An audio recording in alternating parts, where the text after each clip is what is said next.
Maliban nga po mga idol sa pagbagsak ng Golden State Warriors sa ika-12 pwesto sa West at pagkawala ng ilan sa mga key player dahil sa injury, ay poproblemahin pa nila dito ang mga susunod na laro dahil hindi nga biro ang kanilang makakatapat kagaya ng Minnesota Timberwolves at ang defending champions na Boston Celtics at ang Sacramento Kings. Kaya delikado nga pong mapako ang team na ito sa ika-12 pwesto kung walang magbabago sa kanilang team. Mismong si Stephen Curry na ang seryoso na nag-real talk sa front office na wala siyang magagawa pa kung ayaw talaga ng kanilang team na gumawa ng pagbabago para mapa-improve ang lineup. Ginawa na rin naman niya ang lahat upang mabuhat at maipanalo ang team, ngunit kung wala nga pong magi-step up at tutulong sa kanya, siguradong mahihirapan silang manalo at umabante paakyat ng West. Sa madaling salita, mukhang pinipilit na ni Curry na patamaan ng Warriors na gumawa na ng pagbabago sa mga susunod na linggo. Samantala, kung inyo nga pong mapapansin na lahat ng mga team sa lugar ng Texas kagaya ng Rockets, Dallas at Spurs, tinalo ang Los Angeles Lakers na nangangahulugang hindi talaga nagiging epektibo ang kasalukuyang game plan. Kaya mukhang kailangan nilang gumawa ng adjustment muli kung gusto nilang makabalik sa winning column. At isa sa mga iniisip nilang paraan ay ang posibleng pagkuha kay Nikola Vucevic mula sa Chicago Bulls. Sa una pa lang, naniniwala na ang Lakers na ang huling susi para maging isang ganap na contender.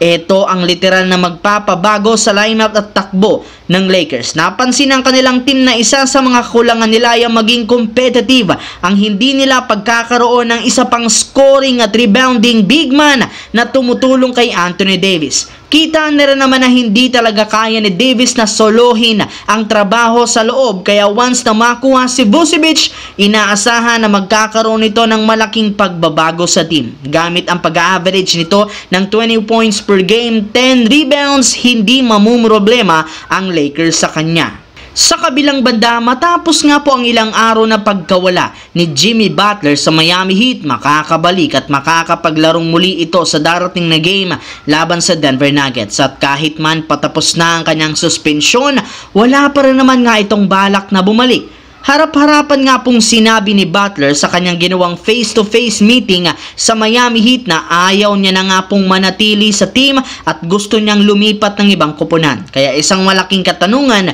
bakit bigla nga pong nagbago ang ugali ni Butler sa Miami malayong malayo sa naging trato nito sa kanilang team?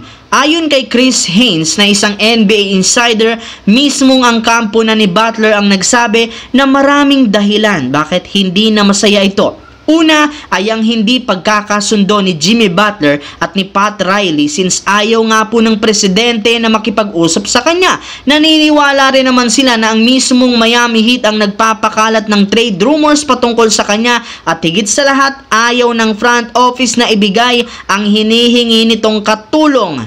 Imbes na kumuha ng legit na star player ay mas kinuha nga po ng Miami Heat sina Josh Richardson at Alec Burks na lalong ikinadismaya ni Jimmy Butler.